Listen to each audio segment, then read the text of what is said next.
Malachi Subecz was an invisible child within the system. That is the devastating conclusion of an investigation into the death of the 5-year-old murdered by his caregiver Michaela Barrable last year.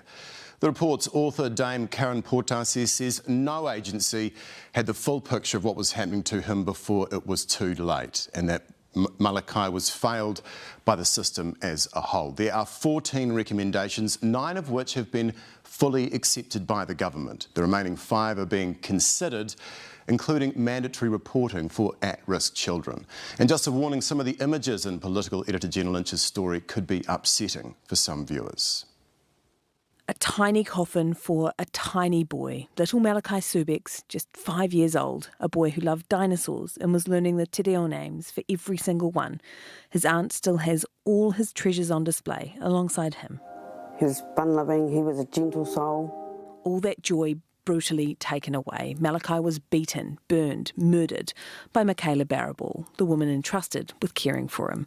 His aunt told Newshub earlier this year she'd always felt something was wrong. Oh, I'm still angry because the fact is that he could have been saved. Malachi was placed with Barrable when his mother was jailed. Extended family tried and tried and tried to warn authorities, but devastatingly, Malachi became invisible in the system until it was too late. Because there should be no invisible child. No child should be invisible to the system when they are in high need. The review found Oranga Tamariki failed to investigate concerns raised by members of Malachi's whānau. His interactions with the health system were disjointed. His childcare centre failed to report Malachi's injuries. All safety nets, and not a single one caught him. There were those who tried to act but were not listened to. There were those who were uncertain and did not act. There were those who knew and chose not to act. This is not acceptable, and we cannot look away. The system failed Malachi and his family.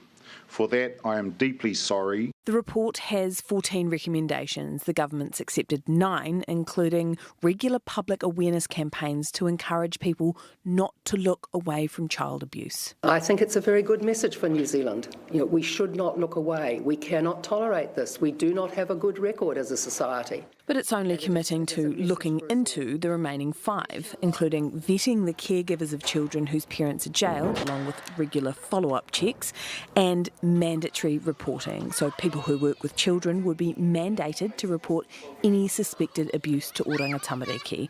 The minister says that could have adverse effects itself. Better to be safe than sorry, but that's going to have resourcing implications, because if we've got 70,000 reports of concern now, that might top out to 500,000, and the actual serious, the actual genuine cases may actually be missed because of it. And no one ever wants to see another Malachi missed. Our political editor Jenna Lynch joins us now. Jenna, have the agencies which were found to have failed Malachi taken any responsibility? There are a litany of failures here with utterly devastating consequences. Calvin Davis told us that 3 senior staff working for Oranga Tamariki on this case no longer work for the agency. We understand 2 of them saw the writing on the wall and the 3rd went through a full employment process before they lost their job. Associate Education Minister Jan Tinetti said the childcare centre had been reviewed. It failed to get itself up to scratch, and so it lost its practising licence and was shut down. The family of Malachi Subecz didn't want to be interviewed today, but they sent us a statement in which Malachi's cousin, the person that first raised concerns with Oranga Tamariki, said, "Nothing in these reports is a surprise because they simply summarise what I experienced, and that is what ultimately took our precious Malachi away from us." Ngā mihi, Jenna, thanks for that.